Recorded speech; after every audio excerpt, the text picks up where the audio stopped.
Happy Monday. I'm headed to the grocery store. Big excitement here. The guys are already coming. The big crews are here. And I just got to get away. I'm telling you. So I'm going to go grocery shopping. Just, not big grocery shopping, but I'm just going to run and get the things I need for the next like day or two. Because I've been bad. I didn't do my meal plan. I'm going to work on it today though. I promise.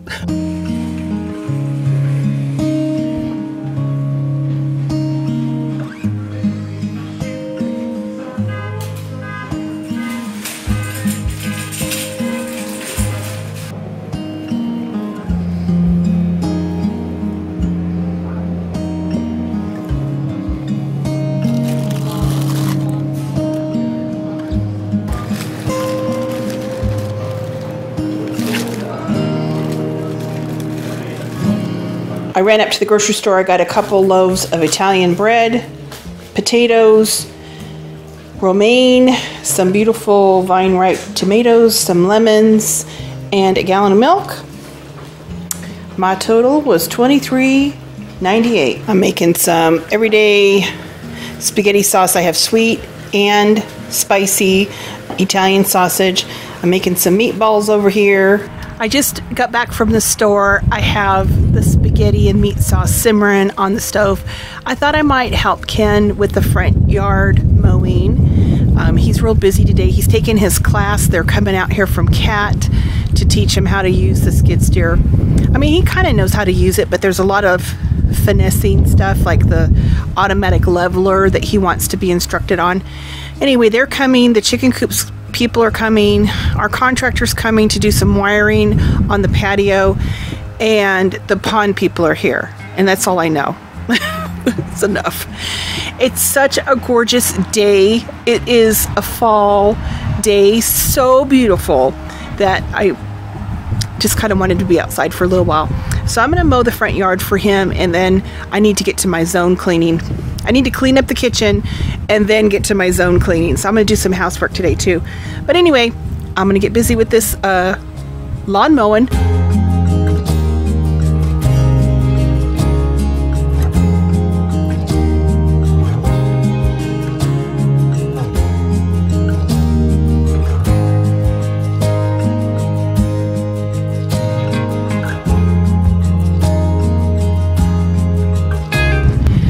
Ken's doing some grading work on the driveway. We have to get the crush run laid this fall so that in the spring they can do the finish work, the blacktopping of the driveway.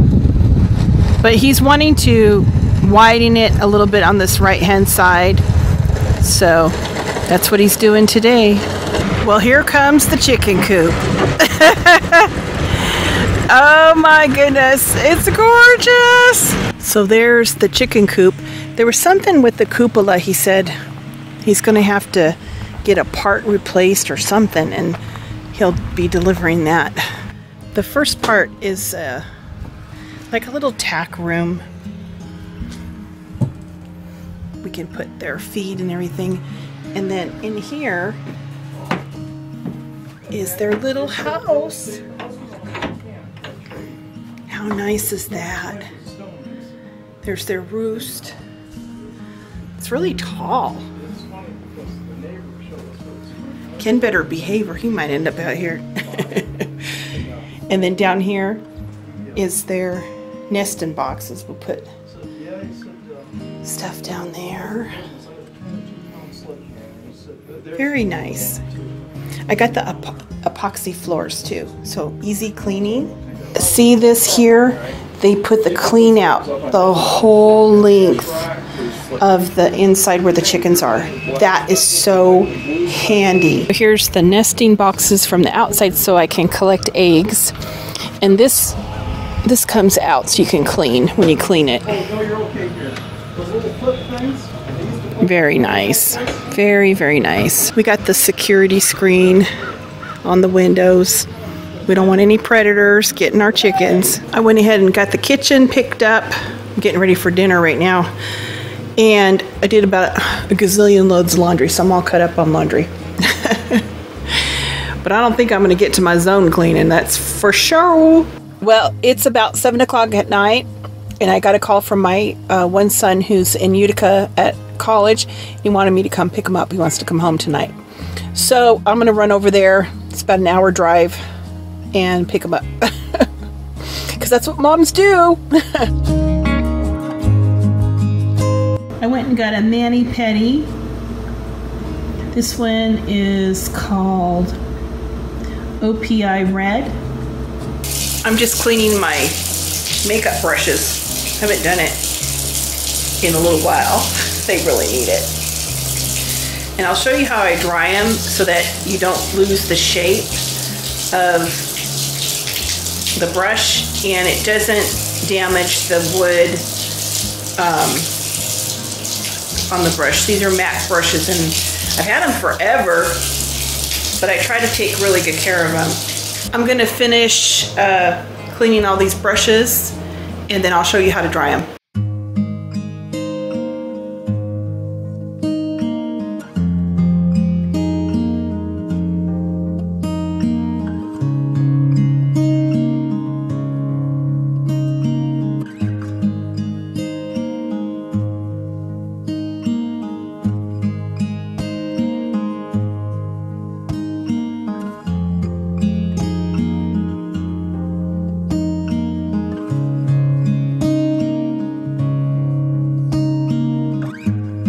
Okay, I have a paper towel that I just folded in half, and then just take your brush and shape it how you like.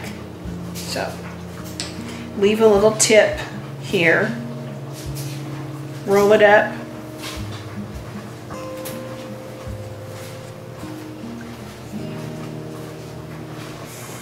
and then I tape it on the middle part.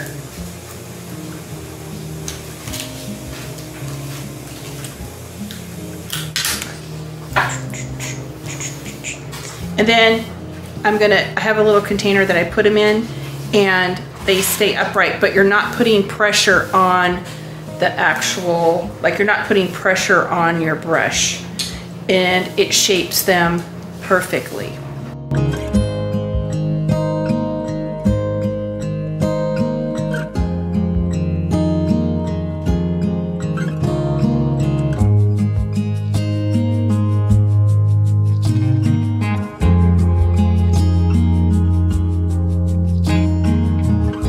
Then I just put them in a container where they can stand upright because I don't want the water going up into the wood stems. I want it to, if there's any water, drain down. Then tomorrow, these will be good to go. And they're gonna shape your brushes just like they were brand new. It works really, really good. Just gonna toss that Beauty blender in there. It can dry. You can see how nice they turn out and hold their shape. And Ken was laughing. He goes, "You've had those makeup brushes longer than most marriages." Now, it's I like the MAC brushes. They're a little more expensive, but if you take care of them, you know, in the long run, I think you'll be happy. But that's how I do my brushes. I like to do the Fly Lady zone cleaning, and this week it's the living room. But today I'm just gonna do a little dusting in here, do the floors, just kind of fluff everything up. My living room's not bad, so it's not gonna take long. And then Saturday, we're coming back from Washington, D.C. If I have any time on Saturday, I might do a little bit more, you know, get the baseboards or I don't know, Ken could get the ceiling fan or something. Might do a few little extra chores, but we're just going to hit the major parts today.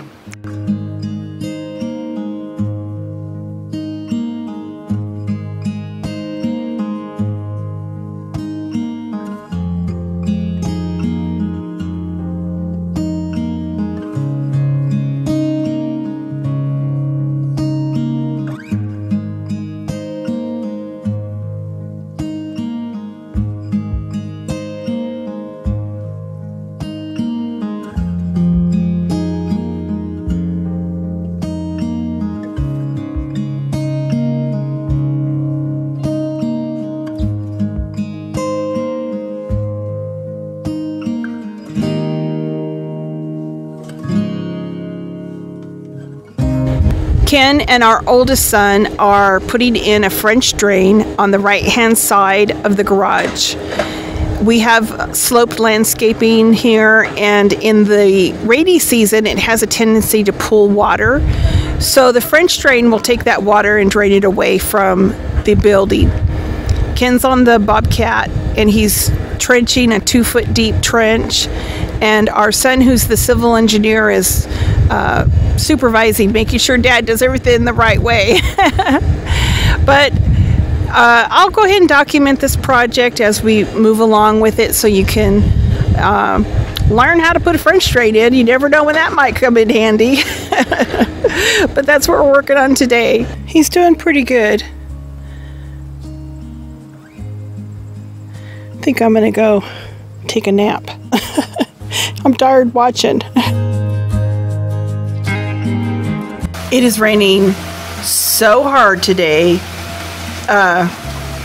We're not going to be able to do any outside work today, but that's okay because I need to pack because we're leaving for Washington, D.C. in the morning. So I need to get my bag packed and get to bed early, and we're going to leave early in the morning. So yeah, that's what we got going on today. It's been raining cats and dogs on and off all day today. Ken did manage to run up and get a load of firewood in between showers. Ken's getting his snow plow delivered, and I'm gonna let him tell you about it. My daffodils came. I have 10 big boxes of daffodils. I think we ordered 5,000 bulbs. Oh my goodness. Ken and my brother and I are on a road trip to Washington, D.C. And quite honestly, when I got in the car this morning, I fell asleep. And I woke up and now we're in Pennsylvania. But isn't it pretty? We are in Maryland, almost, how far from Washington, D.C.? About 27 miles. About a half an hour out from Washington, D.C.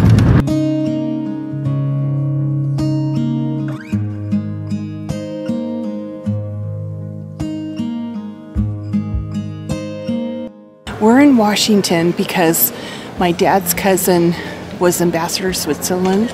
She passed away in May, like a month after my mom. Anyway, we were invited to come to Washington, D.C. because they're having this big event in her honor. And Ken and I are here, and my brother.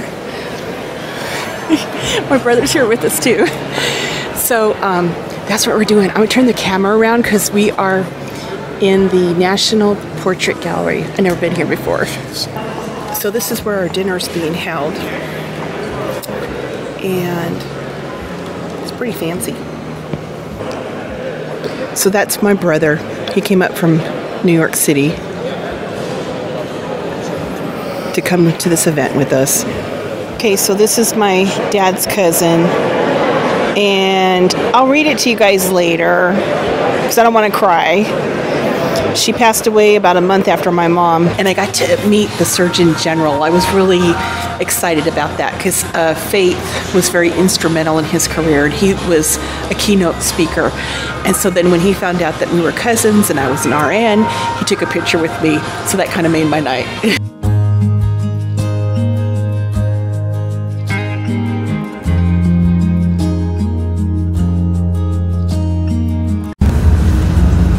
There's the Washington Monument behind that tree. Hopefully we can get a good view. Now you can see the White House. There's the Capitol. Beautiful. I told you guys I would read this to you. We got home late last night, and it says, Ambassador Faith Whittlesey was the Grand Dame of American-Swiss relations for almost 4 decades. She served as U.S. Ambassador to Switzerland for nearly 5 years in 2 tours, 1981 to 1983, 1985 to 1988, during the administration of President Ronald Reagan. She also served on the White House senior staff from 83 to 85 as Director of the Office of Public Relations. Upon the return from Switzerland, she was invited to serve as the chairman and president of the American Swiss Foundation. She initiated the annual Young Leaders Conference in 1990. Over the ensuing 28 years, she guided the conference planning, recruitment process, and attended every Young Leaders Conference from 1990 to 2017. A book about her career, Backwards in High Heels, Faith Whittlesey, Reagan's Madame Ambassador to Switzerland and the West Wing, by Professor Thomas Carty, was published in 2012. We got back late last night from Washington, and I really wasn't sure if I was going to share any of that with you guys. I really had to think about it, and I decided to because I left the gala because so much of it was centered around my cousin Faith and her legacy. She had a beautiful gift of finding and seeing the talent in someone and then encouraging them to realize that dream. And so many people told their story of how much she influenced their life. And it got me to thinking about, what do I want my legacy to be? I mean, I always wanted to be a good mom and a good wife and have a happy home life. In my career as an RN, I pursued excellence. But as far as a legacy, I never really have given it much thought. I really don't know. And so on the way home, that's what my thoughts have been, is really trying to figure that question out. And I don't know what it is. I don't know. I kind of think, it could be several things. Like, for example, many of you know my mom passed in April. And I have in my heart that I want to work with old people, maybe volunteer at our assisted living home here in town. And it's something that it's like, I think, I'd really enjoy it. It's something I'd want to do maybe one day a week, but I haven't taken any steps. I haven't done anything to further it. It's just been an idea. So, I think in the next little bit, I'm going to go down there, talk to someone, what's required to become a volunteer, what's the responsibility of it, and actually make it happen. And I think the things that are placed upon our hearts to do, on specifically my heart, I want to start really paying attention to that and really looking for authentic purpose, and really pursuing it, not just thinking about it, but actually taking steps to pursue it. So I'm going to be focused on that this year, for sure. And so maybe I'll be an old folks candy striper. I don't know what they call it, but I see my mom one time had to go to a nursing home for 5 days because I had to be in the hospital myself for some tests. And thank goodness my test came back normal. But Medicare requires a minimum of a 5-day stay for them to pay for it. So our family was there a dozen times a day. There was pretty much someone with her all the time. And what we saw was the other patients or the other people living there, the seniors living there, their families never came. The whole time, the 5 days, we only saw one family come and visit the entire population of that assisted living / nursing home. And I thought to myself back then how sad that was. And I thought, it was like the seed that was planted for me to want to be a bright light in an elderly person's life. Most of Ken and my service has been to youth in our community through the years, but I'm feeling a real shift. And that's the reason, I shared our Washington, D.C. trip with you. It wasn't to brag about faith or anything like that. It was really because how it made me feel hearing people talk about her and her legacy. She, lived life on a national or global scale, and I'm fine living it on a neighborhood or, community scale. But I really want to find some substance, and I think my first step is going to be working with the elderly, volunteering for them. And anyway, I just put it out there because it's food for thought, and I thought if even one of you hear this and start thinking about it for your own self, that would be wonderful.